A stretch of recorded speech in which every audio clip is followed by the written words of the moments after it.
Good morning, everyone. Welcome back to the channel.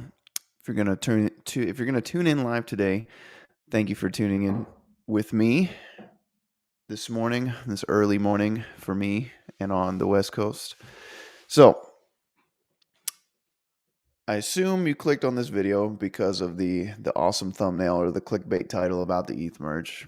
Um, we're gonna talk about that a little bit later, but I kind of wanted to take the opportunity today to talk about both Web3 and Web 2.0, and kind of how they, I guess, compete with each other or um, technically kind of leverage each other, I would assume, or not assume, I know for a fact. So, first, let's talk about what is Web 2 and what is Web 3 a little bit. So, Web 2.0. So to give you a brief overview of like the web 1.0, 2.0 and 3.0, right?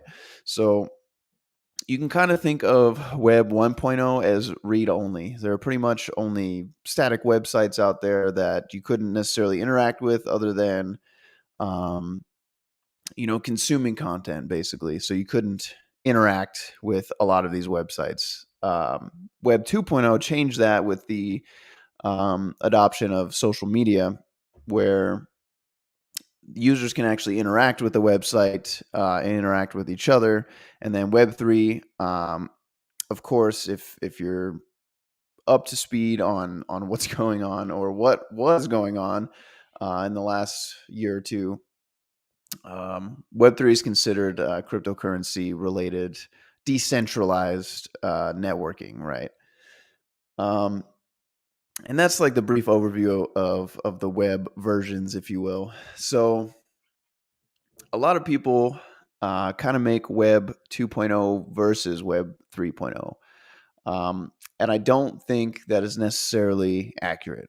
And the reason why is because a lot of Web 3.0, and let's be clear, when I speak of Web 3.0, typically I'm talking about Ethereum, right? Because that is kind of like the decentralized internet. Um, you can build decentralized applications. You can have decentralized autonomous organizations or DAOs on that. Um, and so that's typically considered um, Web 3, right? Along with other subsidiary chains of Ethereum. Um, you know, Chains that mimic Ethereum and basically go um, basically do the same thing in a different ecosystem that Ethereum does, right? So that's what I'm talking about when I speak about Web three. So as I was saying, I don't think Web two and Web three are necessarily separate because I hate to break it to you guys, a lot of Web three decentralized applications, a lot of entire blockchains, they actually run on the cloud. So and the cloud is kind of considered Web 2.0. I would put it under that classification, right? It's very centralized, it's very efficient, and it is very easy to use. So a lot of token creators and a lot of ecosystem creators, it just makes sense to use the cloud, to leverage the cloud in order to build their application that's highly scalable, right? Because otherwise, you're essentially relying on if it's a proof of work chain like Ethereum no longer is, then you're essentially relying on miners to facilitate that network. However, if it's proof of stake, you're relying on validators to facilitate that network, right? So it's just easier. It's more convenient for uh, token and ecosystem creators to develop their blockchain and their apps on centralized um, networks like Google Cloud, like AWS, like Microsoft Azure. I think there's like a couple nodes, Ethereum nodes running on Microsoft Azure. The majority are running on AWS because um, it's the most well-known cloud overall, of course, as we know.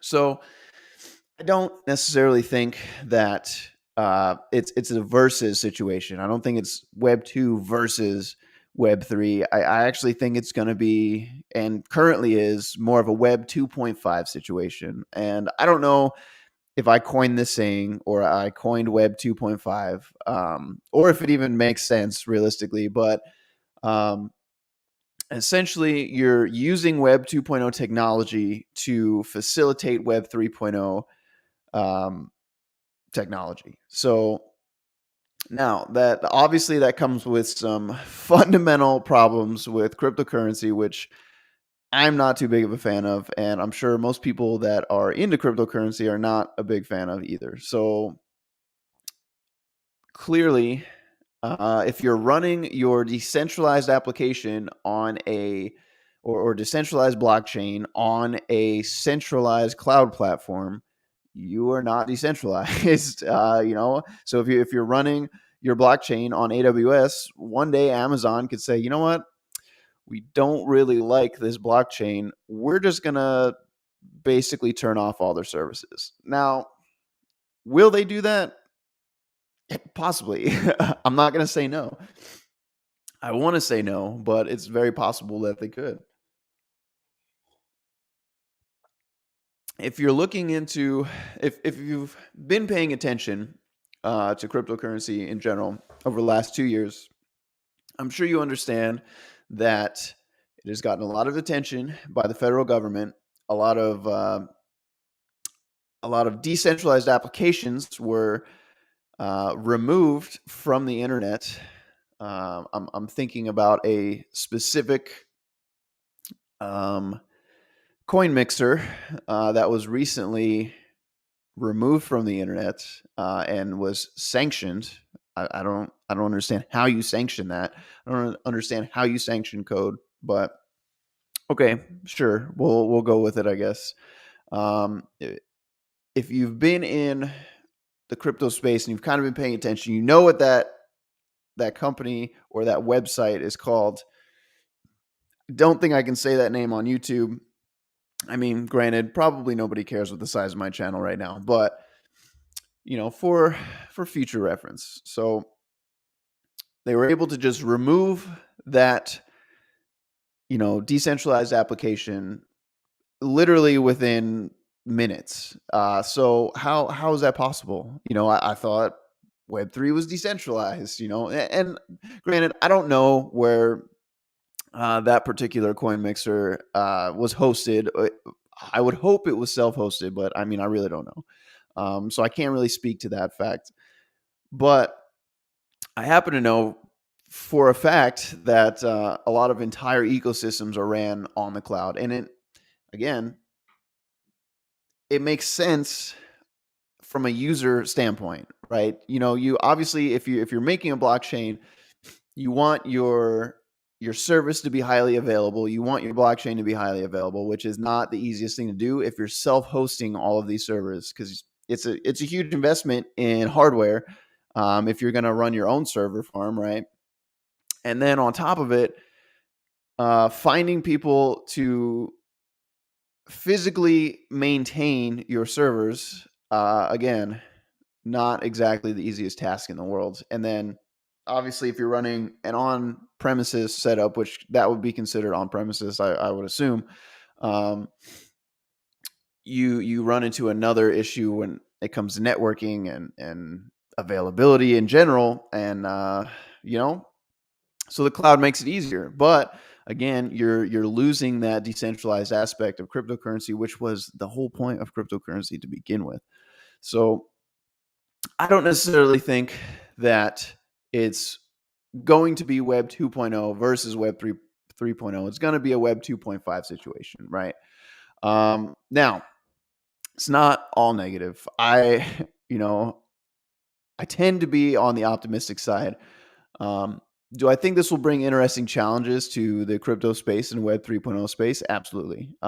It's going to bring some challenges, but I think there's a lot of interesting technology that might come out of Web 3 because of this. We're going to see some things that might actually improve the processes behind some things. For example, so this is granted, I'm sure everyone watching this channel has heard of NFTs before, right?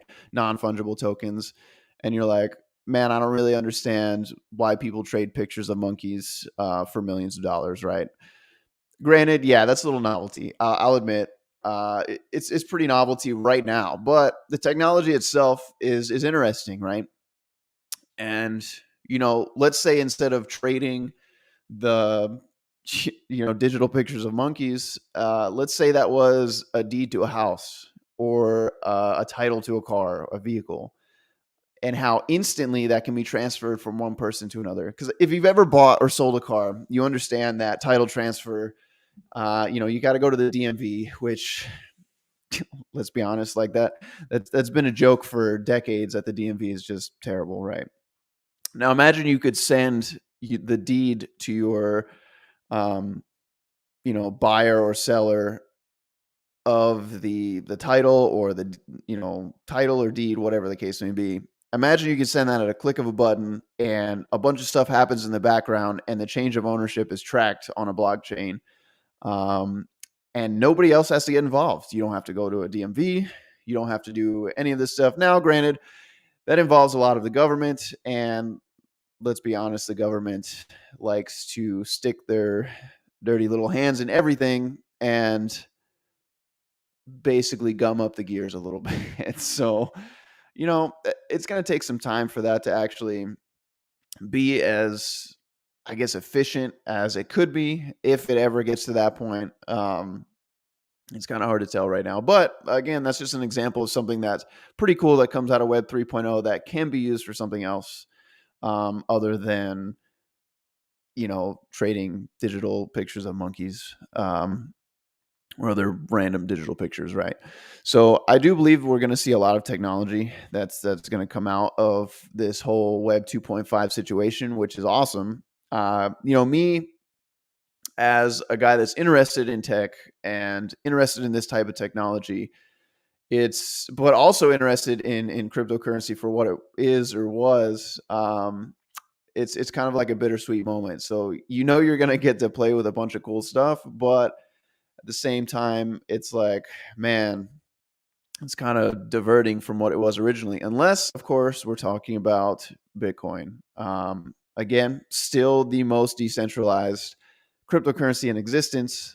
And I'm a little bit of a Bitcoin maxi. I'm not gonna lie, but that doesn't mean I don't realize the benefits from Ethereum, right? I'm not going to turn a blind eye to Ethereum technology wise. I mean, I might not park my investments and wealth there, but I do understand that a lot of cool stuff is going to come from that, right? So, in my opinion, if you want sound money, I would highly recommend investing in Bitcoin. But if you want to play with technology, Ethereum is absolutely, unequivocally the place to go to facilitate that need for using technology. And granted, there's some other chains like Polkadot, for example. They've been doing proof of stake for a while. I know Solana, they were proof of stake for a while. I think Polkadot was probably one of the first to do proof of stake. I don't know. I don't know the history. But that kind of brings us into the topic of the merge in general, right? So the topic you probably clicked on this video for. So let's talk about the Ethereum merge a little bit. And granted, I probably should have split this into two videos, but they kind of go hand in hand a little bit. So basically, if you're not familiar with what the merge is essentially, the Ethereum merge specifically, is where the Ethereum blockchain went from proof of work to proof of stake. And a brief overview of what that means is essentially, proof of work is So you've all heard of like cryptocurrency miners, like Bitcoin miners or Ethereum miners, right? So they're essentially they're one of their purposes was to validate transactions, right? Um, so by solving intense algorithms with their compute power or GPU power, more than likely GPU power, um, you're able to verify the validity of some transactions, right? And anybody could run a miner. I ran an Ethereum miner for a little bit, right? So that leads to it being the network and leads it to be pretty decentralized, right? Um, Now, Ethereum has moved over to the proof of stake. What would you call that? I guess proof of stake technology, proof of stake theory. I don't know. Anyway, so proof of stake essentially is where you can become a validator of Ethereum if you have a lot of Ethereum. So for Ethereum, it's 32 Ethereum, which at current market prices is probably somewhere around. Actually, let's look it up. Let's look it up. ETH coin market cap. Let's do it. So, um, Ethereum's price right now is $1,341, right? So roughly, give or take, that would be $30,000 to $40,000 to be a validator for Ethereum blockchain.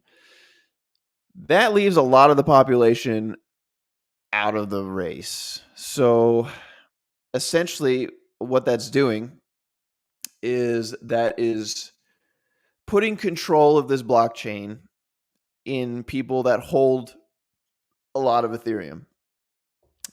So obviously, that doesn't extend to people that have maybe like 5 Ethereum or anything like that. Whereas before, if it was proof of work, anybody could mine it, right? You could literally turn on your computer if you have a decent GPU, and you could mine Ethereum, and you could help validate transactions that way, right? Or you can make money off of it. Now you have to basically.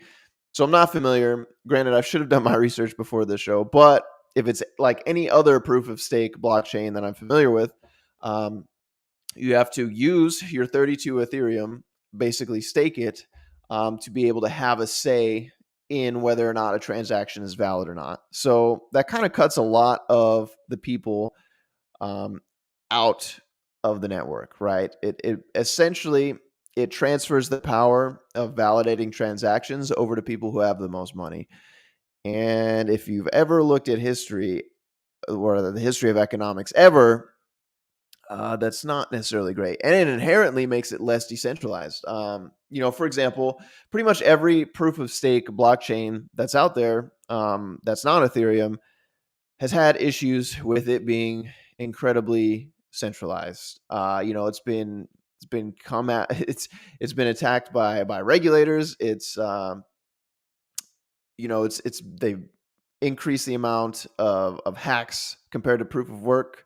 There's a lot of negatives that come along with being proof of stake, and not to mention, Ethereum's not the first one to do it. So, in my opinion, they're a little bit behind the curve when it comes to proof of stake. And I know, guys, I'm spreading FUD, I'm spreading FUD out there, but realistically, that's the facts. Like I'm not like I don't have anything against Ethereum. Obviously, like I've participated in building decentralized applications on Ethereum. Um, so I'm not against it, right? I think it's the standard when it comes to Web3 as we know it now. So I don't necessarily hold anything against Ethereum, but I do recognize that there is more competition. And I understand going to proof of stake was to increase transaction time, to increase security, supposedly. But realistically, in my opinion, it was to control the wild west of crypto, which was Web3. So I really think that was the intention behind the merge. Granted, we're going to get some benefits from that.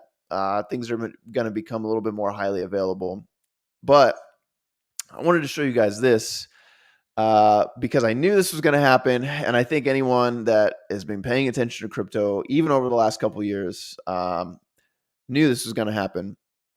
And that's a bad example here. Let's go here. Ethereum regulation. The SEC, Security Exchange Commission, says that all ETH transactions belong under U.S. jurisdiction. And if we go into this article a little bit, I'm not going to read the whole thing, obviously. So the SEC basically filed a lawsuit against Ian Bellina, probably pronounced that wrong, and has claimed that the entire Ethereum network falls under the government's scope. Surprise, surprise, the government automatically thinks that, like, oh, this obviously falls under our jurisdiction. So essentially, this person, Bellina, is being accused of an illegal sale of Sparkster, token SPRK. I have not even heard of this. Tokens during an initial coin offering, or ICO, in 2018, right? So the CEO of Token Metrics allegedly failed to reveal that he had been paid to promote the ICO, which the SEC believes is an unregistered securities offering. So, and here you can see, as 46.37% of Ethereum nodes operate in the US, according to Etherscan, is clearly the top location for Ethereum transactions, which is followed by second place by Germany with 18.35% of Ethereum transactions. A good boy, Gary Gensler, if you know anything about what's been going on, I'm not a big fan of this guy, but yeah, I mean, who is? So said that on September 15th that the Ethereum merge, the switch to a proof of work to a proof of stake consensus mechanism, may now mean that crypto falls under the category of security. Boom. Right there it is. I think that was the real intention behind the Ethereum merge, if I'm being honest with you. If you're really nerdy and like myself, then you probably saw a bunch of stuff about the founder of Ethereum, Vitalik Buterin, tweeting about how he agrees with the so-called elites that basically the people shouldn't have a choice when it comes to the financial markets, which is interesting. Granted, he said he was conflicted, but the fact that he called them elites, to me, is kind of like a red flag. So I believe that this merge was planned. Granted, it's a complete conspiracy theory. Like, this was the intention of the merge, in my opinion, right? Who am I? I'm just some random guy on the internet speaking to basically nobody. So, what is my opinion? That's just what I think, to be honest. Also, you can see this is another one. It's not a good article. This is on CFTC.gov, so Commodity Futures Trading Commission.gov. So I'm not going to go into this too much, but essentially the synopsis of everything, and I'll put these links in the description actually after the show's over, so if you guys want to check them out. Essentially what happens is I believe it's the Commodity Futures Trading Commission. So they basically sued a decentralized autonomous organization for, basically illegal transactions, commodity transactions, and digital assets, right? So according to them, they did some illegal stuff by passing out probably their DAO token, right? So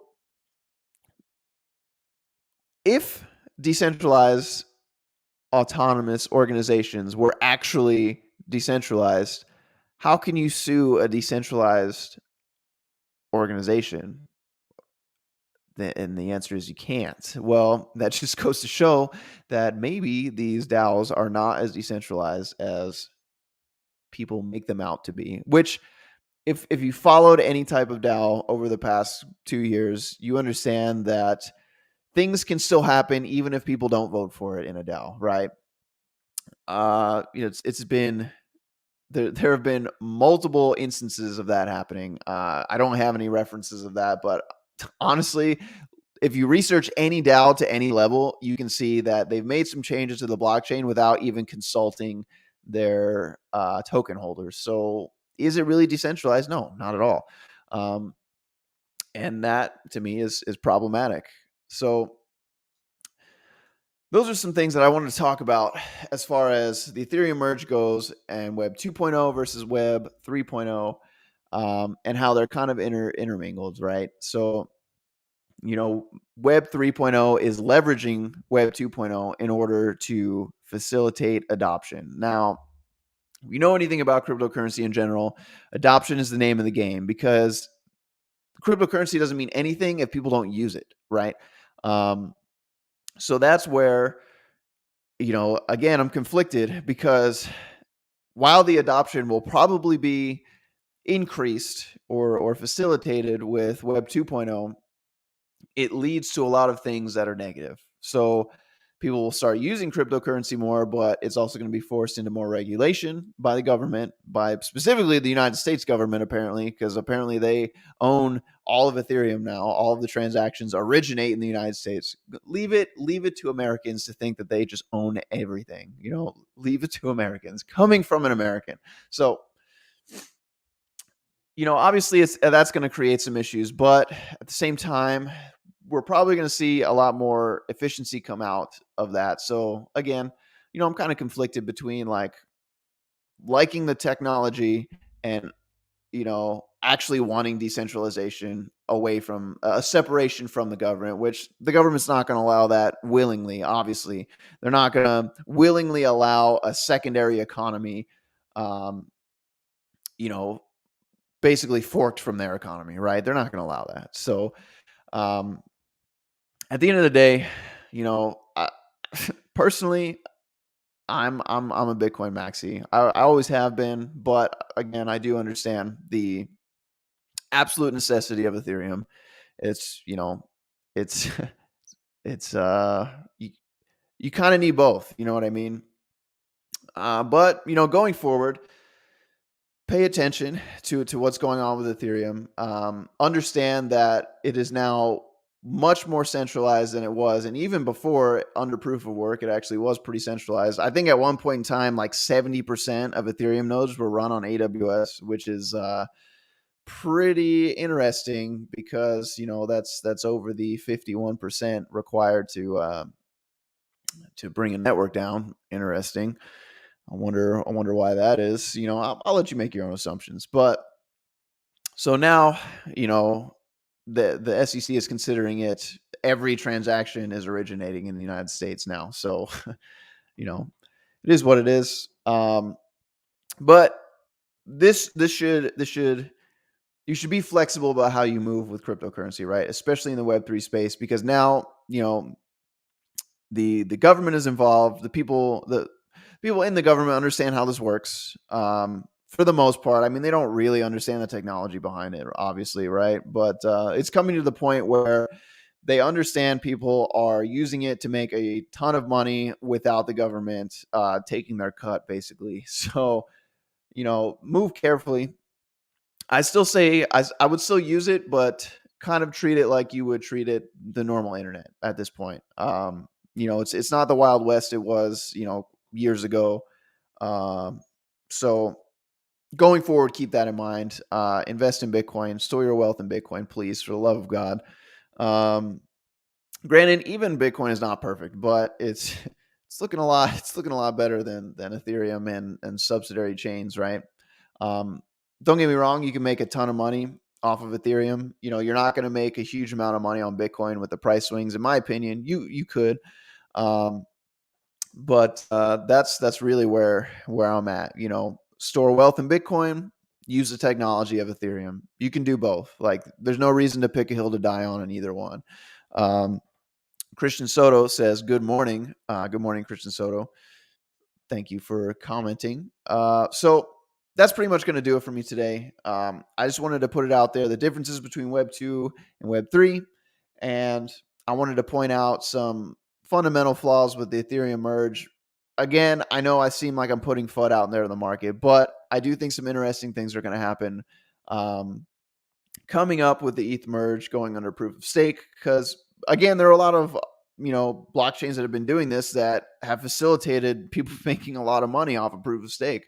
The crazy yields you see on some of these DeFi platforms were because of proof of stake, and they were facilitated because of proof of stake. I made a decent amount of money, participating in these degenerate yield farms. You know what I mean? So, there's going to be some opportunity in this, obviously, but again, it's getting more eyes from the government. So just tread lightly and tread carefully and understand what you're getting into before you're getting into it. Don't fall for the marketing BS of like, oh, it's completely decentralized, because it's not.